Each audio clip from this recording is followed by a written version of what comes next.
Jangan lupa subscribe YouTube channel Metro TV News dan jangan lupa nyalakan notifikasinya. Ribuan relawan mendeklarasikan dukungan kepada Ganjar Pranowo untuk maju dalam Pilpres 2024. Deklarasi diikuti oleh kepala desa dan perangkat desa di Jawa Tengah. Sementara itu, ratusan warga Surabaya menggelar deklarasi dukungan capres untuk Erick Thohir di Surabaya, Jawa Timur. Yuk main first. Oke, main first boleh. Siap-siap. Des Ganjar! Relawan Des Ganjar atau Desa untuk Ganjar menggelar deklarasi dukungan untuk Ganjar Pranowo di lapangan Pantai Bandengan, Kabupaten Jepara, Sabtu sore. Ribuan warga berbondong-bondong hadir dengan menggunakan kaos hitam bertuliskan Des Ganjar. Menurut salah satu peserta deklarasi, mereka yang datang mulai dari warga biasa hingga kepala desa dan perangkat desa yang ada di Jawa Tengah. Diperkirakan ada 24.000 warga yang ikut serta dalam deklarasi tersebut. Relawan Des Ganjar menyebutkan deklarasi merupakan upaya balas terima kasih kepada Ganjar karena sejak menjadi gubernur banyak desa yang mendapatkan bantuan melalui program Bankedes atau Bantuan Keuangan Desa.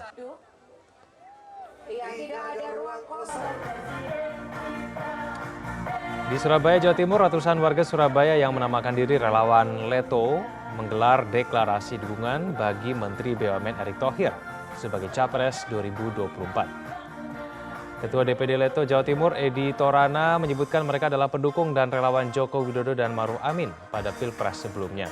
Menurut mereka, dukungan diberikan lantaran kinerja Erick Thohir dinilai baik selama menjabat sebagai Menteri BUMN. Seperti mampu melakukan pemulihan ekonomi pasca pandemi COVID-19.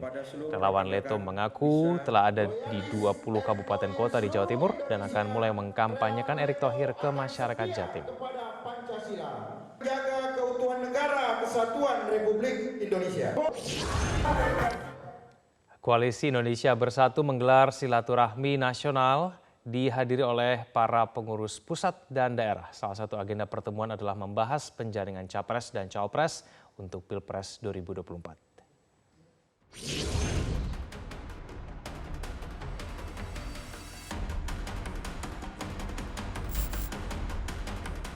Usai pertemuan 3 ketua umum partai politik pada 12 Mei yang menghasilkan Koalisi Indonesia Bersatu (KIB), elit partai Golkar, PAN, dan P3 menggelar silaturahmi nasional di Senayan, Jakarta hari ini. Ketua Umum Partai Golkar Erlangga Hartarto menyatakan KIB akan mengintensifkan pertemuan untuk mencari persamaan agar mesin politik ketiga partai berjalan optimal. PAN tentu kita harus memanaskan mesin partai, baik itu Golkar, kemudian PAN maupun P3. Dan kita terus melakukan sinergi, artinya yang kita cari adalah persamaan, bukan perbedaan. Sementara itu, Sekretaris Jenderal PAN Edi Suparno menyebut salah satu agenda dalam pertemuan tersebut adalah membentuk kepengurusan bersama dalam koalisi, termasuk kepengurusan dalam proses penjaringan calon presiden dan wakil presiden yang akan diusung koalisi ini. Namun Edi mengelak jika pertemuan sudah mengerucut pada penentuan calon presiden yang akan diusung oleh koalisi. Masih belum ada pembahasan ke sana. Akan adakan pembahasan ke sana. Memang salah satu tujuan dari koalisi itu adalah untuk kemudian mampu mengusung pasangan calon capres dan cawapres. Tetapi tidak dalam waktu dekat, akan ada proses menuju situ. Ya, mungkin akan dibuat tim, apakah bentuknya penjaringan atau apa, nanti akan dibahas. Ya, ketua umum sudah bertemu, sudah menyamakan persepsi mereka satu dengan lain. Nanti ada tim yang akan mengerjakan itu.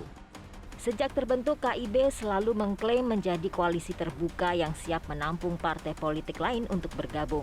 Namun koalisi disebut belum membahas soal siapa tokoh yang bakal diusung menjadi capres dan cawapres. Saat ini baru Partai Golkar yang secara terbuka mengusulkan ketua umumnya Erlangga Hartarto untuk menjadi kandidat capres. Tim Liputan Metro TV.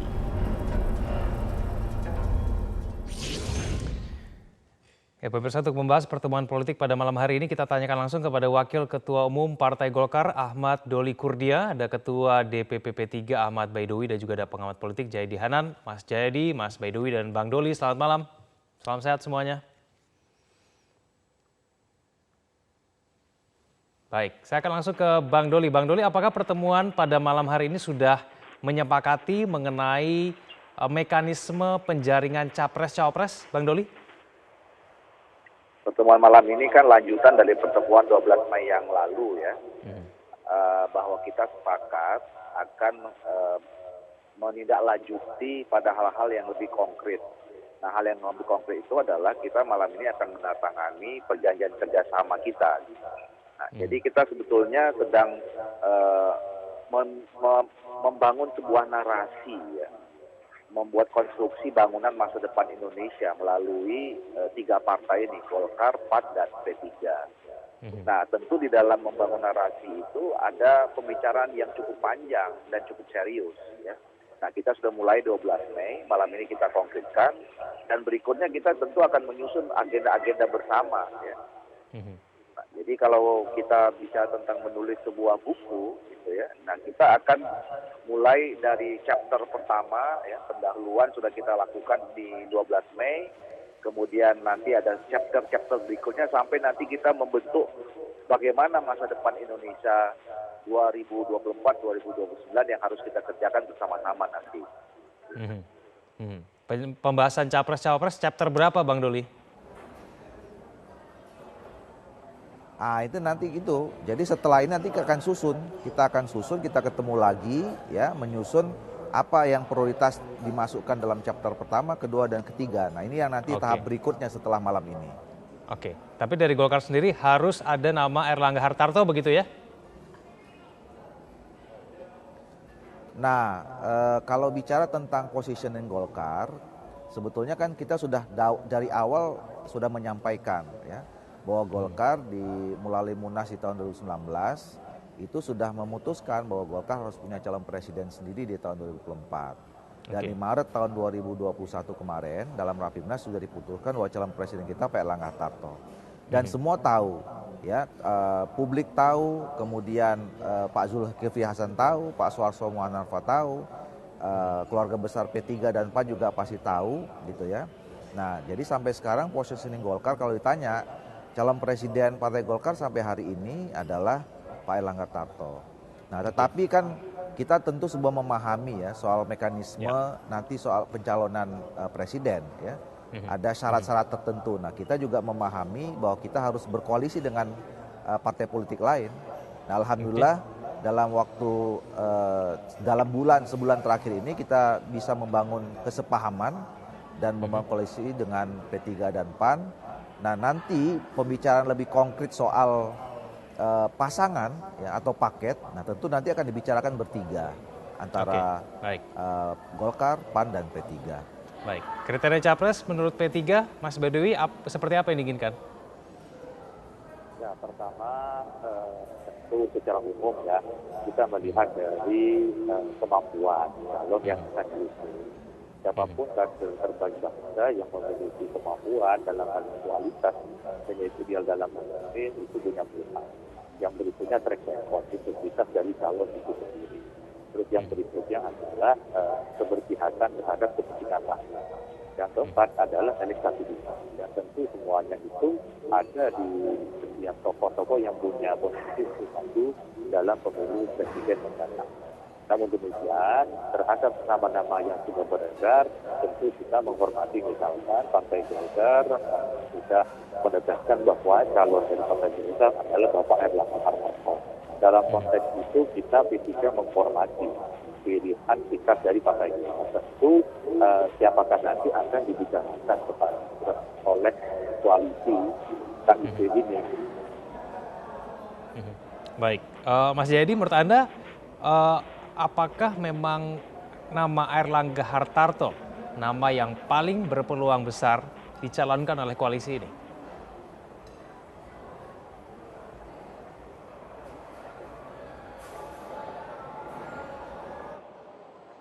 Ini kan masih dalam proses yang sangat awal. Pembicaraan pengerucutan nama itu pasti akan menjadi bagian yang penting setelah mereka menyepakati beberapa agenda awal. Seperti kalau nama belum bisa dibicarakan, saya kira secara serius atau secara konkret, kalau belum disepakati oleh ketiga partai ini, mekanisme pencarian capres-cawapresnya, misalnya apakah itu lewat konvensi bersama, apakah lewat penjaringan dari partai masing-masing dulu. Itu mekanisme. Yang kedua juga harus disepakati adalah dari mana asal capres-cawapres itu. Apakah harus dari internal partai koalisi KIB? Apakah bisa gabungan dari eksternal dan internal? Begitu. Kalau eksternal dan internal, apakah capresnya boleh dari eksternal, cawapresnya dari internal KIB? Jadi ada banyak hal yang harus disepakati terlebih dahulu. Bahwa misalnya setiap pertemuan pimpinan KIB atau fungsionaris KIB itu akan pasti membicarakan nama-nama, itu jelas, pasti. Tetapi pembicaraan itu menurut saya belum akan sampai pada mengambil keputusan atau membicarakan secara konkret kita akan mencalonkan si A atau si B. Pasti masing-masing partai tentu akan menyuarakan aspirasi tertinggi.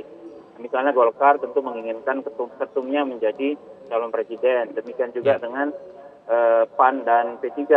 Tapi seperti kata Mas Awi tadi dan juga Bang Doli, bahwa ketiga partai ini, koalisi KIB ini tentu tidak akan menegasikan atau menafikan realitas bahwa mereka ketika mencalonkan capres-cawapres pasti menginginkan capres-cawapres yang potensial menang, kan? Ya, oke, baik. Mekanisme seperti apa yang sudah disepakati kita akan bahas itu saja. Pemirsa jangan kemana-mana, kami akan kembali.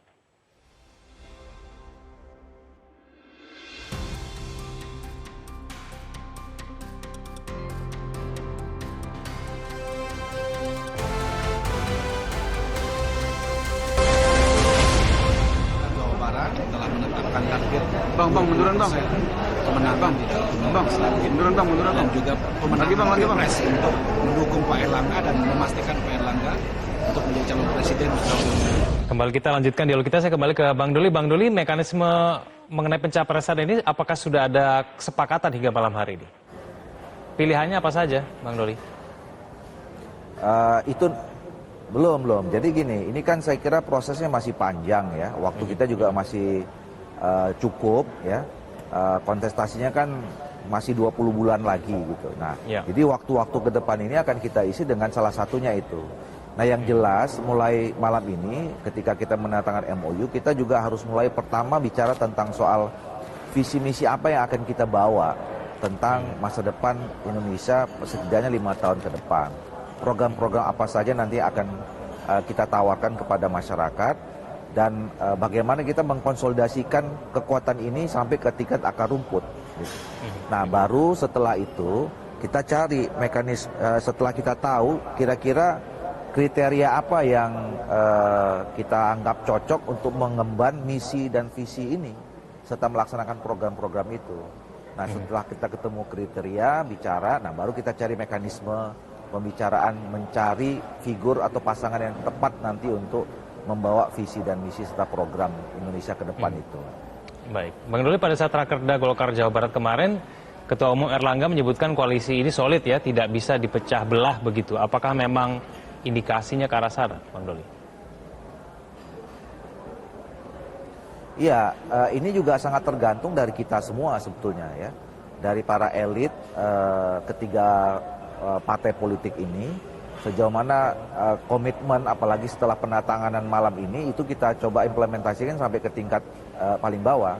Jadi solid atau tidaknya, terus kemudian apakah ini bisa terus berlanjut atau tidak, itu nanti akan bisa teruji dengan sejauh mana agenda bersama yang kita akan susun, ya itu bisa dilaksanakan sampai tingkat ke level paling bawah. Nah, makanya kenapa kita mulai beberapa waktu yang lalu sudah ada pertemuan di Kalimantan Barat ketika Pak Zulkifli Hasan di sana disambut oleh teman-teman Golkar. Kemarin juga sudah dilaksanakan di Jawa Barat. Nah, mungkin setelah ini akan ada agenda-agenda yang sama seperti itu dilaksanakan di berbagai provinsi. Baik, kalau Mas Awi sendiri, P3 sendiri menginginkan mekanisme pencapresan dilakukan seperti apa, Mas Awi? Ya, itu kan kita masih tahap awal ya ini. Artinya apa? Pertemuan hari ini merupakan bentuk keseriusan bahwa koalisi ini akan solid dan akan dirumuskan secara teknis ke sampai daerah. Karena hari ini kita juga selain pengurus DPP, juga mengundang ketua-ketua DPW di provinsi dari ketiga partai. Nah, adapun mengenai mekanismenya itu tentu nanti akan dirumuskan oleh tim dari Golkar, PAN, dan P3, dan sebagai tindak lanjut dari pertemuan pada hari ini.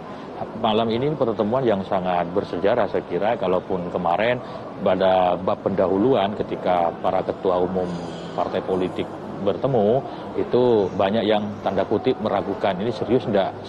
Hari ini kita buktikan bahwa apa yang dilakukan, ikhtiar dilakukan oleh para ketum kami itu, ini kita tidak lanjuti serius lewat penandatangan kesepamahaman bersama, kerjasama politik antar koalisi. Bahwa koalisi ini tidak main-main, bukan hanya sekedar bumbu-bumbu politik, tetapi ini koalisi yang sangat serius, apalagi kalau di total tiga partai ini sudah memiliki tiket pilpres, yakni sudah terkumpul 23% kursi.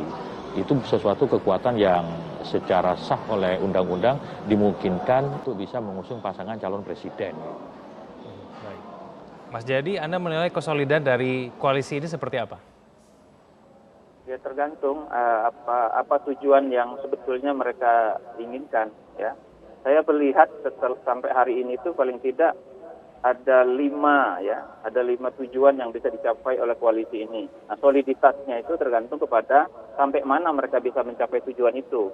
Yang pertama, koalisi ini hanya untuk meningkatkan daya tawar politik menjelang pilpres, menjelang pemilu. Kalau hanya itu yang menjadi tujuan, dan itu bisa dicapai oleh ketiga partai.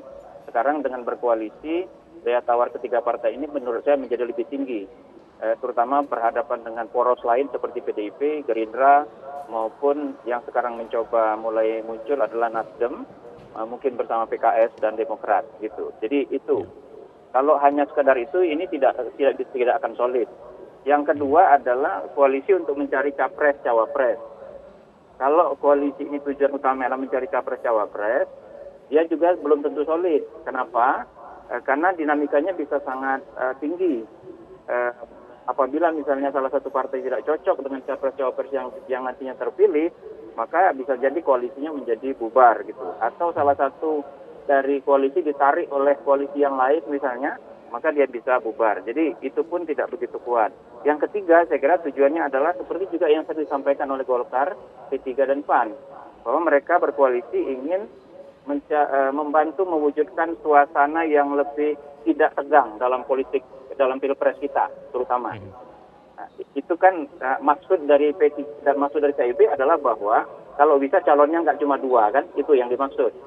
Nah, kalau calon yang diinginkan tidak hanya 2 atau bipolar, maka itu berarti mekanisme yang harus disepakati oleh ketiga partai adalah memastikan agar tidak terlalu banyak anggota yang masuk. Karena kalau semuanya masuk ke P3 KIB, maka tujuan untuk menciptakan suasana kompetisi yang tidak terlalu tegang itu tidak akan tercapai, karena bisa jadi cuma 2 calon yang muncul. Nah, jadi itu agak bertentangan dengan pernyataan bahwa koalisi ini koalisi terbuka dalam pengertian keanggotaan, ya. Dan yang keempat, ini yang bisa membuatnya lebih solid adalah kalau kerjasamanya itu bukan hanya untuk pilpres, tapi juga untuk pileg. Jadi dia membangun strategi bersama, bukan hanya untuk pilpres, tapi juga bagaimana masing-masing ketiga partai ini atau anggota KIB itu punya kemampuan untuk minimal meningkatkan elektabilitasnya dibanding dengan threshold seperti P3 misalnya. Nah, dia bisa lebih solid lagi kalau ada tujuan kelima. Koalisinya juga membicarakan soal apa yang akan terjadi, apa yang akan mereka lakukan pasca pemilu, begitu. Oke, terakhir kepada Bang Doli. Bang Doli, apakah hal yang disampaikan oleh Mas Jayadi akan terjawab pada malam hari ini?